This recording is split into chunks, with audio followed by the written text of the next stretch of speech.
This podcast is intended to provide information for educational purposes only and to serve as a starting point for you to have a conversation with your personal physician.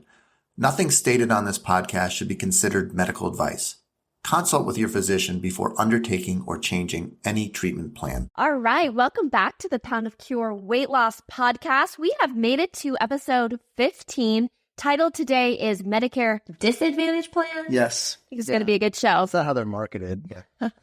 That's how I think about them. Yeah. So I had my last general surgery call probably in a really long time this weekend. I actually took both Saturday and Sunday. So I've basically been working for 7 days straight. Oh my gosh. So we'll see. I'll see if I can keep it together when I talk about Medicare Disadvantaged Plans. You might get a little riled up. But surgery call and general surgery call in Tucson is brutal. I've worked in downtown Detroit. I did all my training at Bellevue Hospital and NYU Hospital, and nothing compares to the complexity of the disease, the amount of surgical pathology we see at Tucson Medical Center. It is insane. The stuff that I see is stuff that I read about in medical school. I never really saw it much in my training. Didn't see it early in my career, but I see it regularly at TMC. It is really, that really is an amazing hospital and how they serve the community, and they really take on a lot of very difficult cases. So my hat's off to the general surgeons who take that call regularly, because it is not an easy job.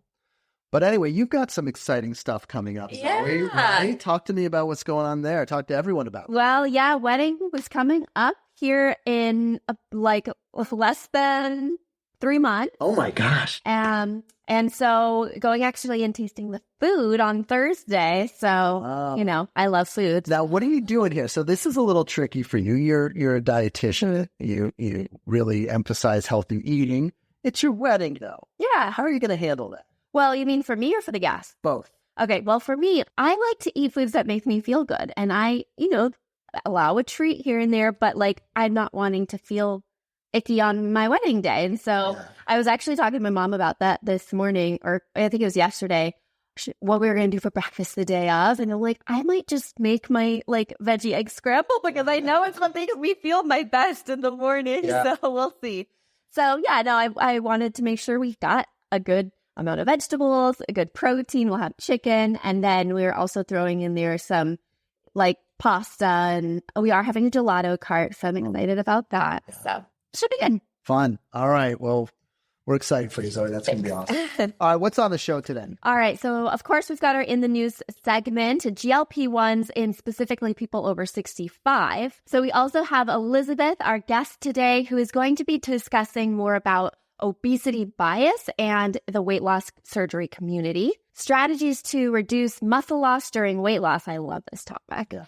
We have our Medicare Disadvantaged Plans in our Economics of Obesity segment, and then our questions from the followers. So, is surgery the easy way out? I think we have some strong opinions about that. Yeah. When to start GLP-1s after surgery, and then those Banza pasta varieties. All right. Fantastic.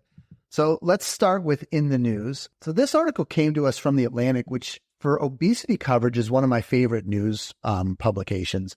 And it talks about older Americans using Ozempic for weight loss and what are the pros and cons. And at about 25% of all of the GLP-1 users for weight loss are over the age of 65. And I'll tell you, we see that in our practice.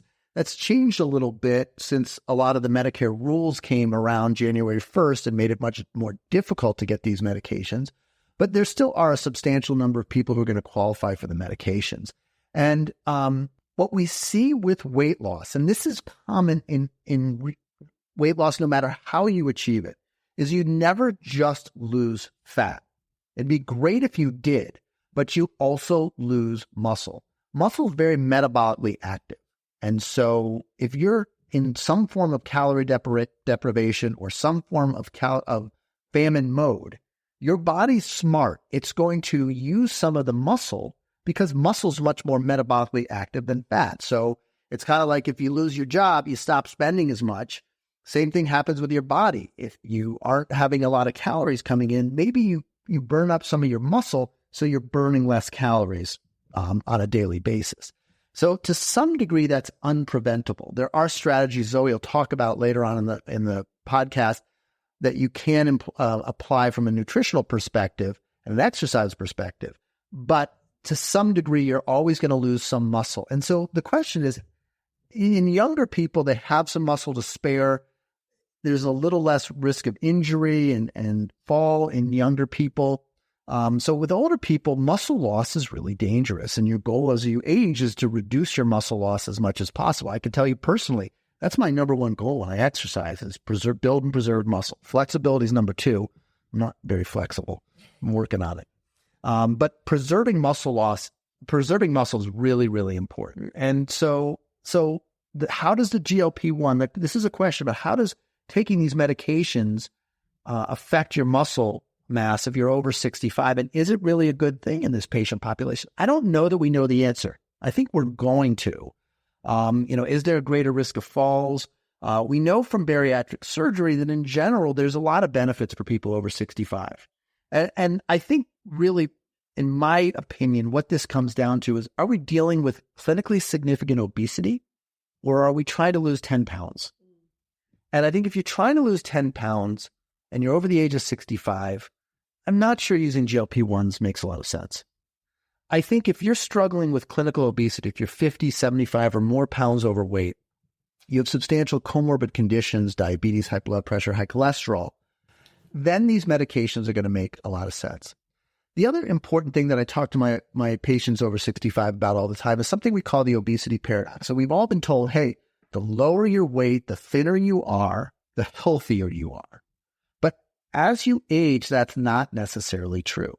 All of us have seen these kind of frail, older people, and they just don't have a lot of reserve. So kind of we look at BMI, and we'll talk about this, I'm sure, in a future podcast, how unhelpful BMI can be. But if you had to throw a BMI number out there, 25 or so for normal, is that what you kind of use in your practice? Though, as you age, that number might be 28, it might be 30. And so you have to also keep that in mind. So this was a great article. If you're taking GLP-1s or thinking about taking them and you're 65 or older, check out this article in The Atlantic.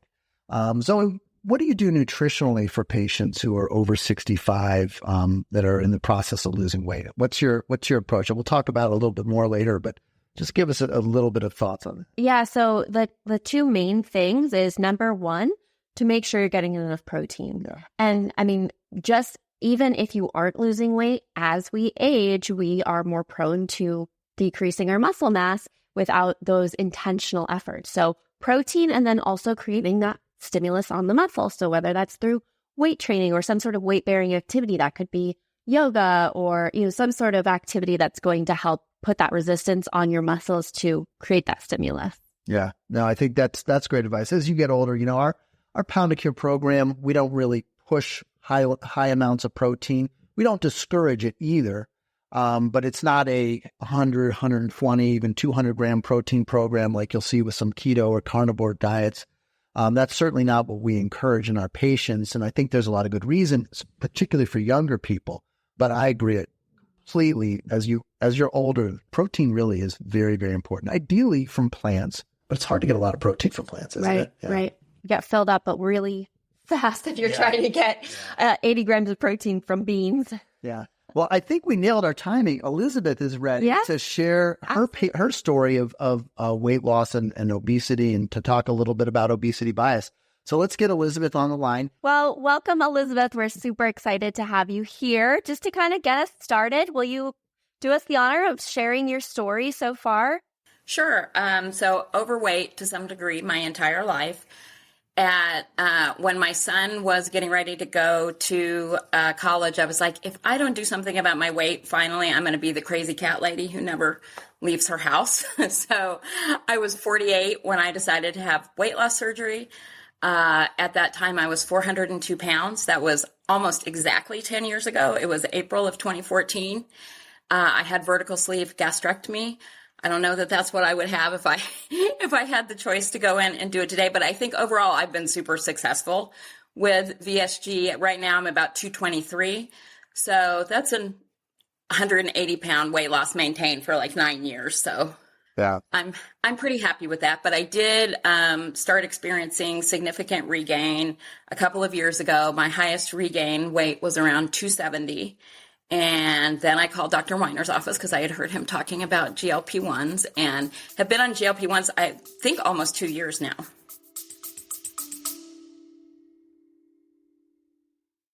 If you're enjoying our podcast, please consider joining our online nutrition program. It's just like the podcast, but you get to join in the show. Dr. Weiner, myself, and our peer leaders host over 25 support groups weekly over Zoom and cover all the same topics that you enjoy listening to every week. Whether you're just focusing on nutrition using the Pound of Cure approach, are taking a GLP-1 medication, or have had or are planning to have bariatric surgery, we can help you maximize your weight loss efforts. To join our affordable program for unlimited access to our group nutrition sessions, go to www.poundofcureweightloss.com/nutrition. You can also check the show notes for the link. We hope to see you on Zoom soon. Yeah. Yeah. Elizabeth and I go way back, actually. This is kind of coming full circle because I was on The Naked Truth, right? Was that the name of your podcast way back when? Yeah. I was on that. Yeah. Yeah, a few times. So I was on Elizabeth's podcast. That was a while ago, probably 5 or 6 years ago. That was back when I was in Detroit. We got you started on GLP-1 medications. And how much weight did you regain after surgery? And then what was your GLP-1 starting weight? Yeah. Yeah, my lowest weight was, I think, 198 for 5 minutes, approximately. It's amazing. And then I started bouncing up. And of course, I was somebody who said, they talk about the regain and get as low as you can because you're going to have this bounce back. And I was like, that's not going to happen to me. I'm working out like a crazy person. I'm eating the way I'm supposed to be. It's not going to happen. Well, it did. So my regain, I guess, if you look at it from my lowest weight, was about 70 pounds. And if you take into consideration the fact that in that space, I had plastic surgery and they removed 22 pounds of extra skin. That's a lot of skin. It may have been even a little bit more than that if you factor that in. Mm-hmm. Yeah. So what GLP-1 did you start? I started on Ozempic and stayed on that. I think the reason I went off of Ozempic was I just think in general your practice was recommending Mounjaro, but you stopped being able to buy Ozempic in Canada, and there was a Mounjaro coupon, so that was why I switched. And I prefer Mounjaro and Zepbound, which I'm on now, to Ozempic. And what dose are you on? I'm on 15 milligrams, so I'm on the highest dose. So you're maxed out, but do you feel in control of your weight now? Oh, 100%. I feel in control. And there have been little periods of time when I've had to go off of it just because financially or whatever reason, because my insurance doesn't cover it and it's not a cheap drug. No, it's not. And I understand for the first time what that actually means to be in control of my weight and my eating. And even with weight loss surgery, I still felt like this was my fault, being overweight was my fault. I didn't have the willpower. And that's one of the things I always enjoyed about you was that you really put that out that it's not your fault. It's not your fault. This is a biological thing. We talk about set point. We talk about all those things. But really until I took GLP-1s, I really did still somewhere in the back of my mind think it was my fault. But this was instant. You're not thinking about food. It's just so hard to even describe it if you haven't taken it because it's so even significantly different from weight loss surgery. Yeah. I think the thing that I've noticed is that, and we see lots of patients who haven't had weight loss surgery, and we're putting them on GLP-1 meds, that the results and the response in patients who have not had weight loss surgery is quite variable. Some people have an experience like what you've described. Other people don't tolerate it, doesn't work. It seems to me like people who've had surgery, and particularly sleeve, because that's really where we see the weight regain, have this kind of almost uniform experience. Do you see this too, Zoe? You talk to probably more people than I do about how they're feeling after these meds. Mm-hmm. Is that what you're seeing? Yeah, I would say overall they tend to respond really well. Yeah. Yeah. Something about surgery that I think kind of primes you for the The medication. muscle, almost like the muscle memory. Yeah. Yeah. I think it's that your set point, this idea that your set point is exactly where it's at is probably not entirely true. There's some history in where your set point is. And so you got down to a set point of, like, say, 200 pounds and then started to regain. How much did you regain again? 70, you said, I think. So the highest was 270. Yeah. So, I mean, you regained 70 pounds. That's a lot of weight. And now Yeah. you've lost 50 of that. Right. Are you still losing, or you feel like you're at a stable weight? I was off for a couple months and I just have started retaking it again. So I lost the weight that I had put on during those few months pretty quickly. And we'll see, because I'm just getting ready to pick up my second month after probably about 4 months off. Yeah. So, Yeah. but I immediately lost the weight. I mean, it's so weird how it works that it's like 10 days later, you've lost 10 pounds, It's Yeah. crazy. Without really kind of feeling like you're changing much about your life. So let's talk a little bit about the weight loss surgery community. You've been really involved in it. What do you think the weight loss surgery is doing right?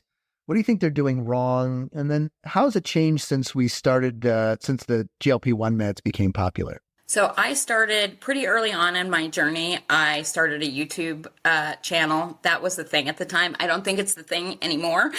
I think TikTok and other things have taken over YouTube. But I had a channel for probably 5 years where I made a video every week, and it's still there if anybody wants to go see it. And what's been so great about having that is so many people have responded to me and said, it's because I watched your YouTube channel that I wasn't afraid to get surgery, or I was 48 when I had surgery, which is, a lot older than most of the people, at least who were active in that community at the time were. But so that's been great. I think that the people that I know who were very active in that community around my weight loss surgery class, that we are all more successful because of having been really involved in that, because we're talking about it, we're thinking about it, we're learning strategies from each other. And when I first started watching videos, it was like the week that I was recovering from surgery.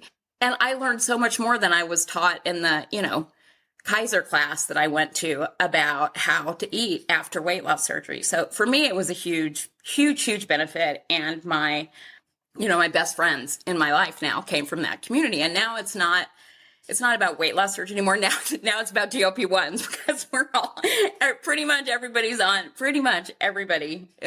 GLP-1s. All the and sleep it sort of started patients. with, all the sleep patients. with one friend did it, and then we're like, what is this? Let's go check that out. But I think the community is hugely helpful. I don't know what it's like as much now. I follow people on Instagram, and it has been super interesting because now the people that are still active are talking about GLP-1s. And so it's interesting to hear their experiences and to know, I heard on someone's Instagram about this Mounjaro coupon before I called you. I mean, I knew that it was a thing because there are people who are as focused about this community as they were with the weight loss surgery community. And I can't think of anything negative about it. For me, it was purely positive. I had a show for years, The Naked Truth, that you were on, that brought a lot of stories to people, and all this stuff is still out there. But I say it was probably the best thing that came out of weight loss surgery for me, was being part of that community. Yeah. Yeah, I can imagine. So what do you think that we all can do to help eliminate obesity bias? So I work for the Gina Davis Institute on Gender and Media, which looks at representation in media. And originally it started just looking at gender. But now we look at 6 different identities. We look at gender, race, ethnicity, LGBTQIA, disability, age over 50, and large body type, which I've sort of decided to spearhead. And it's really the last space where it's okay. Yeah. It's okay to make fun of it. It's okay to, if you look at, so we're focused on media content, on what people see on screen, because sort of the idea is if they can see it, they can be it, right? If you have kids who are consuming media where they're seeing themselves doing amazing things, they know that that's a possibility for them. And we added this large body type just not that long ago, a couple years ago. And I realized when I was doing that I was probably 54 before I saw someone on screen who I felt like was a well-rounded character that was overweight, or in my world, we use the word fat. I know that's kind of a sensitive word for many people, but it's the word that the activists in this space like to use. And from my personal perspective, I like to use it to destigmatize it. So it's just a characteristic. It's like you have red hair, you have blue eyes, you're tall. It's just a descriptor. That's all it is. And the sort of value judgment that we placed on it gives it so much more energy than it actually has. But you just don't see characters who are married, have jobs, have, lives. The storylines are always super focused on their weight. And so what we try to do is reduce some of the stigma through working to get just fat people as a normal character who's part of the story, because we make up a very large portion of the population. 40%. Yeah. Yeah. And so it's getting people comfortable seeing those people in the media and a part of their daily life, because the discrimination is huge. I mean, it's getting hired for jobs. It's how much you make when you have a job. It's the clothes you have access to, which are changing. It's medical care. I mean, there's huge bias in terms of medical care, which I'm sure you're super aware of. And it's the first thing. I went to a new doctor just on Friday, and I was like, I'm so anxious because they're going to want to talk to me about my weight, even though, I've kept off 180 pounds for a year, and I probably know more about this and how to do it than most people do. But what was so great about this doctor is they're like, we don't need to weigh you. Oh, wow. I was like, wow, okay, I like you. I picked the right doctor, because you can tell us our weight if you want to, but it's not going to drive what we're talking to you about. But that's not the case in a lot of instances. No. So I hear so many stories of people who have been, serious illnesses have been overlooked because people want to blame it on them being overweight. Mm-hmm. We see that a lot. Yeah.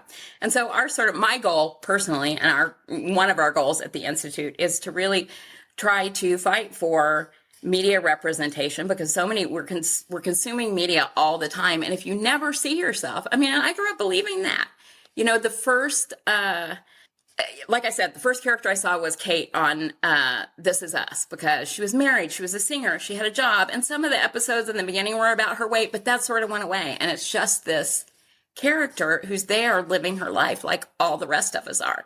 And there are so many kids that struggle with obesity now. The fact that you don't ever see yourself represented, you don't think that any of these things are open to you. And that's what I thought too as I was a kid growing up, because you think it's there were none when I was a kid. Yeah. There was nobody who was overweight. None. So it's super important. So let's talk about the F word. There's kind of two F words. One I like, one I don't like. The one you're referring to is the one that I don't. One you use, one you don't. One I use and one I don't use. I don't use the other F word because we're trying to keep our clean rating on our podcast. But, Zoe and I were talking, neither of us really use that word with patients. We don't use it in our home. It's really not a word that we use. What's your thoughts? I think there's kind of two parts of this too. And it's like a lot of these other derogatory terms where if you're in the demographic that it applies to, then you can use it.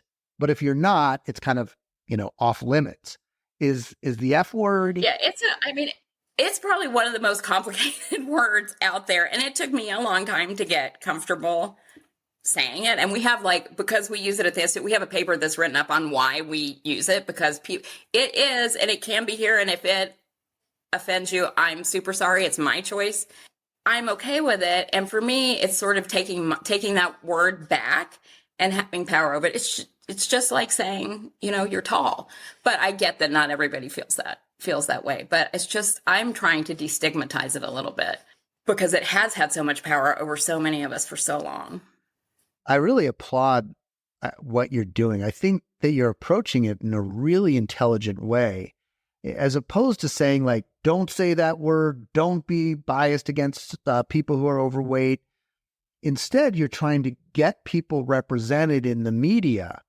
And that's what we see on Instagram, on television shows, and getting people who are overweight to be represented doing all the things that everybody else is doing.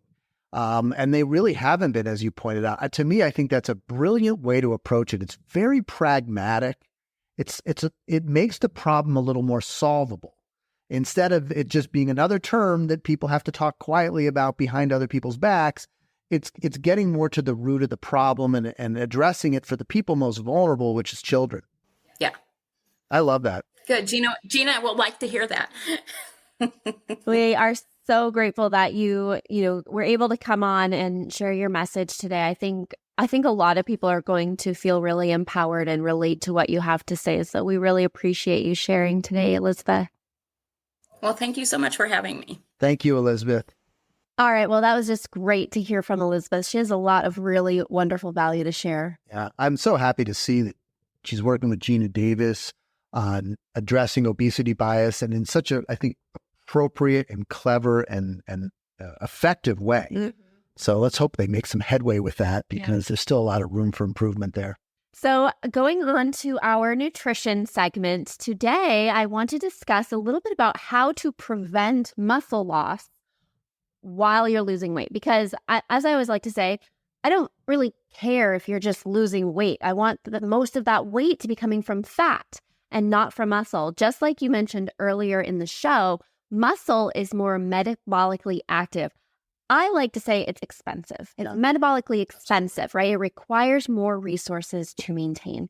So we really do want to maximize our efforts to minimize that muscle loss. So the two heavy hitters here, like I mentioned briefly earlier, are going to be reaching your protein goals and creating that muscle stimulus through resistance training. So reaching your protein goals primarily through whole, real, unprocessed food. I know I sound like the broken record with that, but that's the truth, because not only are you getting the protein, but you're getting all of these other wonderful micronutrients as well. And so in addition to prioritizing whole food protein and some of that protein coming from plant-based proteins as well, such as beans and legumes, we want to combine that protein with your resistance training. So that can be body weight, that can be bands, that can be free weights, that can be machines, that could be going to a group class, that could be working with a personal trainer. That could be swimming, right? There are a lot of really great ways to create that stimulus to your muscle so that it has to work, so that it can be maintained. And the combination of the stimulus with the protein can, over time, combined with intentional training, can help to increase your muscle mass as well. Yeah, it's the two together. One without the other doesn't work. Right. Yeah. And I think that's really important too. When you're in that weight loss phase, that's when it's really critical, because if you don't, your body's going to preferentially lose muscle. Yeah. And I think that's some of the criticism that's been levied at Ozempic, is that if you take Ozempic, you're going to lose tons of muscle. And I think the truth is, if you take Ozempic and eat like crap and don't exercise, yeah, you're going to lose tons of muscle. Right. But if you eat really well, focus on protein, as much plant protein as you can, and exercise, then we can reduce that muscle loss and optimize it for fat loss. Right. Absolutely. So yeah, that's really the critical part of weight loss. Once you hit your kind of lowest weight and reach more of a steady state, then the protein consumption becomes a little bit less important. I'm not saying don't eat protein, but you may not have to maximize it the way you are during the weight loss. So let's move to our economics of obesity segment. And I want to talk about Medicare Advantage plans. So there's two different ways that you can get a Medicare policy. So Medicare is provided by the government. It's health care that's provided for anybody over 65 and then anybody who has been deemed disabled, which is a topic for another conversation about what disability means and how Medicare is sometimes used in that light. But there's the old school way was a supplement. So Medicare covers 80% of everything. And then you're responsible for the remaining 20%, which healthcare is super expensive. 20% of super expensive is a lot of money. So these supplement plans would come in and they basically would fill in the gaps. And if Medicare pays 80%, they pay 20%. They may have a little deductible or however it works. And those plans worked out pretty well and most people were happy. But as the cost of care went up, the cost of these went up as well. And so the insurance companies, because they're really good at making money, went to the government and said, hey, listen, U.S. government, you don't know what you're doing. The government stinks at managing healthcare. Let us do it. We're the insurance company. We're much, much better at it. They said, here's what you do. You pay us for the Medicare plans. You give us the money you were going to spend for the patients, and you give it to us, and we're going to manage it much, much better. And that's what a Medicare Advantage plan is. It's an insurance plan that is paid for partially by the government, and then you pay your own portion as well, and they take over everything. And so one thing they did initially was they did things like add dental and vision coverage, which sounds amazing, but dental and vision coverage is extremely inexpensive. Medicare doesn't cover dental and vision. So if you have a Medicare supplement plan, you don't have dental and vision coverage. But the truth is, compared to the total amount you spend on healthcare, dental and vision is peanuts. Peanuts. I mean, most of us pay for that stuff out of our pockets, and very few people are going broke because of their glasses and their dental work. It's expensive and it hurts, but it's not, $100,000 hospital stay. And so the insurance companies took over this. And so what they ended up doing is what insurance companies do, which is they take the money that's being assigned for healthcare and they profit by not spending it on healthcare. And it became this game of deny and refuse. And so that all of a sudden now they're in charge. Medicare would cover most things. Like we saw Medicare covering Ozempic and Mounjaro very liberally. The Medicare Advantage plans are going to limit that drug significantly. And so the Medicare Advantage plan now kind of takes over all the prior authorization, and essentially they're making money by refusing treatment. So the attractive part of Medicare Advantage plans is that they pay for 100% of a lot of things instead of 80%, and they offer this dental and vision. But a lot of them also are very regional. So there are some situations where patients are able to they live right on the county line, and they're only able to get healthcare on one side of that county line. On the other side of the county line, their Medicare plan doesn't cover them. So they create these incredibly narrow networks. If you vacation and let's say you need something electively, you can't get it because you can only get healthcare in your county. So these things are regional down to the level of the county. The other thing that happens is they're really great for people who are healthy. And so they get you when you're 65. These Medicare insurance brokers will put on these big seminars, and they'll educate you and they'll talk to you about how great these Medicare Advantage plans are. Do you know why insurance brokers like Medicare Advantage plans? They get paid about twice as much when they sell a Medicare Advantage plan as they do when they sell a Medicare supplement plan, because Medicare Advantage plans are much more profitable. United Healthcare's primary center of profit right now is Medicare Advantage plans, more so than their commercial policies or the supplemental or commercial policies. So we've got all these brokers pushing these Medicare Advantage plans to the healthier seniors, and they work out great. They go to the dentist, care's covered. They get some eyeglasses, it's covered. The problem is, as soon as they get sick, and inevitably as we age, you're going to get sick. That's one of the unfortunate truths. All of a sudden, you can't get it paid for. Oh, the good doctor that you really want to see, they don't accept your Advantage plan anymore because that doctor got sick and tired of not being paid by and having to submit the bill 17 times before they finally got paid. And so they decided to drop the plan. And all of a sudden you're seeking care, you're sick, and you're like, well, I'm just going to go to a supplement plan. There's only one type of plan right now that can deny you coverage if you have pre-existing conditions. Obamacare basically said none of the commercial plans can do that anymore. Way back when I kind of first started having healthcare, it was a big thing about pre-existing conditions. And insurance companies would refuse to pay for something because, hey, we just started taking over care starting in 2010. And in 2009, you had a health problem, and this is a result of that. And so we don't have to pay for it. So they made that illegal, except for Medicare supplement plans. So now if you are on a Medicare Advantage plan and you want to switch to a supplement plan, all of a sudden it's way too expensive. And they're denying you or pricing it through the roof because of your pre-existing medical conditions. And now you're stuck in this Medicare Disadvantaged plan.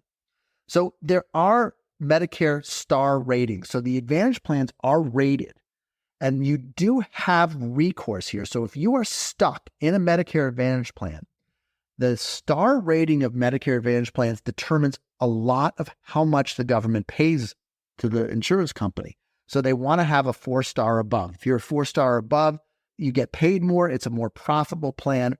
A big component of the star ratings comes from the patient surveys. So if you're on a Medicare Advantage plan and you get one of these surveys and you don't like your plan, let them have it. It's going to affect them.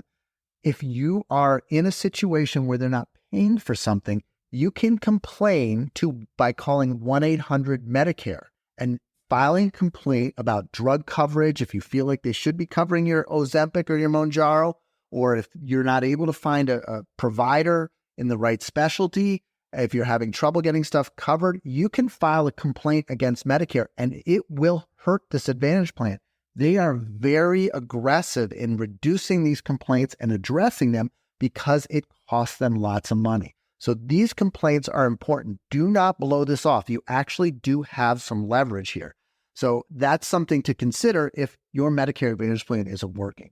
But I think if you're a healthier senior and you're just getting started, maybe looking at a Medicare supplement plan and trying to resist some of these temptations of maybe initially lower premiums may actually benefit you in the long run, may serve you very well as you age. It's all so complicated. It really is way too complicated. And the rules are designed by the people who are making all the money, the insurance companies, the hospitals to some degree as well, but the hospitals are struggling right now, and they're actually struggling because insurance companies are refusing to pay. We're seeing tons of this in our office where we're getting called by our hospital, and our hospital is kind of one of the last good, honest hospitals in this country. They're a not-for-profit, and they actually function that way. Every other hospital in town is either a for-profit system or a not-for-profit system that is really for profit, that pays their CEO $32 million a year. Our hospital CEOs still make a lot of money, but far less than what other CEOs are at similar-sized hospitals.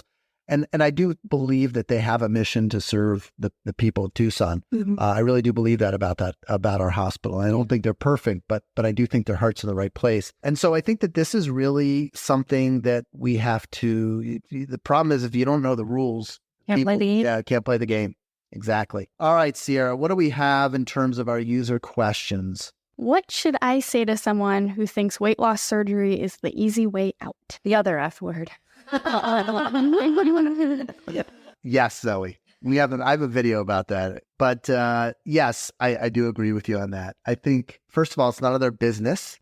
People really shouldn't be commenting on your medical history, your medical decisions, unless they're a close loved one and really have a vested interest in your health. I think also you've seen lots of people go through weight loss surgery. Does it seem very easy to you? No, not at all. No, and these, and it requires a lot of hard work. It requires the dedication to long-term habit change in order to have lasting results. And I think that you just have to. It's hard, but get down like a little sentence or a little mantra, something that feels good and right in how you would say it, but could be something as simple as, I'm not open to your feedback on my medical choices at this time, or thank you so much, but F off. I don't know. I've had good ones in the past, but I can't think of any other ones right now. But I think just being your own self-advocate and knowing that you don't have to explain yourself. I think that's the big point is you owe this person nothing. Yeah. And they're judging you for biases that they have. And I also think we have several patients who choose not to disclose that they get surgery. Yeah. If you have been maybe met with this sort of feedback from a lot of people in your life, maybe that's an opportunity to say that you're just not going to share it anymore. I don't know. It's your choice. It's your choice about that. I think it's important to understand that this is coming from a place that is not kind. Right. And so when people say things that are not kind to you, two responses. The first is, to internalize it and get really upset about it. And the other is to ignore it. And this is clearly somebody who doesn't have your best interest at heart and is not saying something to help you. And so I think recognize where it's coming from and treat it as the invaluable comment that it is. There are other people out there, whether they're in the weight loss surgery community or quite frankly, there's a lot of people out there who are not obese, who are not struggling with their weight, but also recognize that people make these decisions to better their lives and that this is their decision. And that you trust that any reasonable person would do plenty of research and really do this. And most practices do a decent job of providing support and guidance through the process. So I think this is an unkind statement, and unkind statements really don't require a lot of our thought and should be just largely ignored. Okay, next question. I had a gastric sleeve 29 days ago, and I'm aware that weight regain is real after gastric sleeves.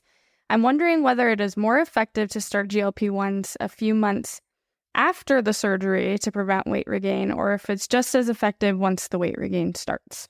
Well, there's really two parts of this decision, which is true for pretty much all of the medical decisions about surgery or specifically the meds. The first part is insurance coverage. So if you have insurance coverage going in and you have a sleeve, you might dip below that line where your insurance will cover it.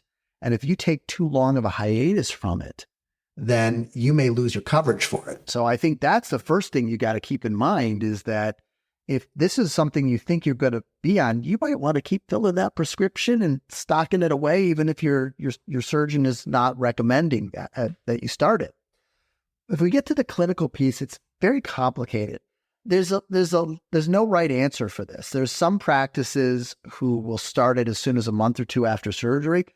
And I think it depends. What I will do is, let's say I have someone who has a BMI of 55 who chooses to have a sleeve.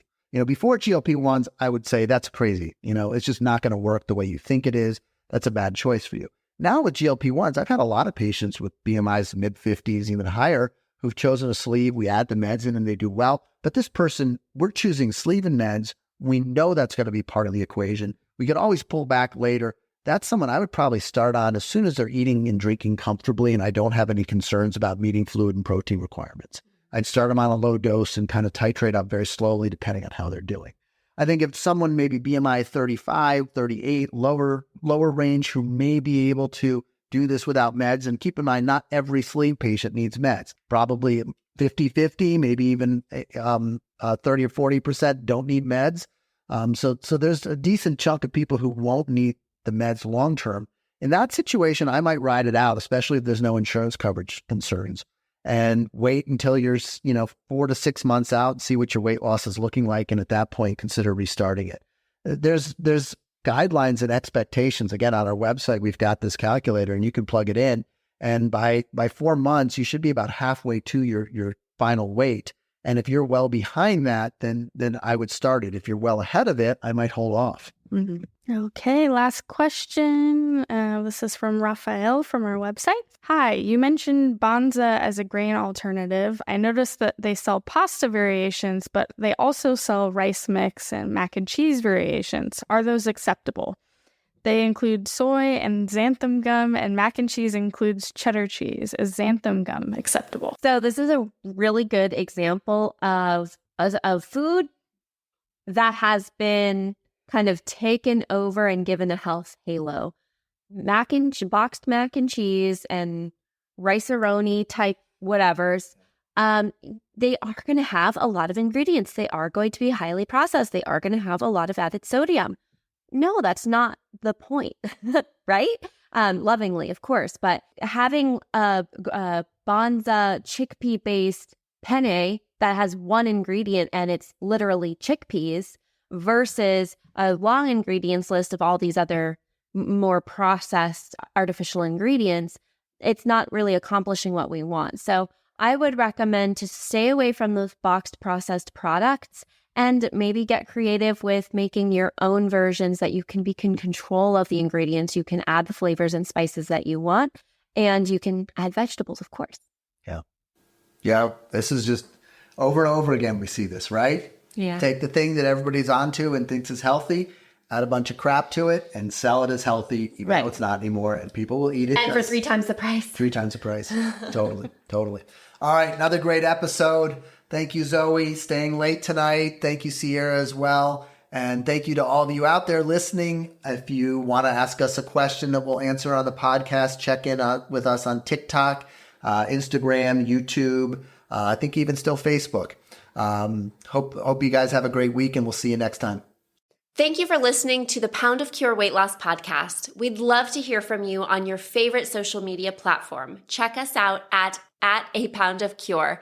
If you're in Arizona and would like to become a patient in our practice, please call our office to schedule either an in-person or telemedicine appointment.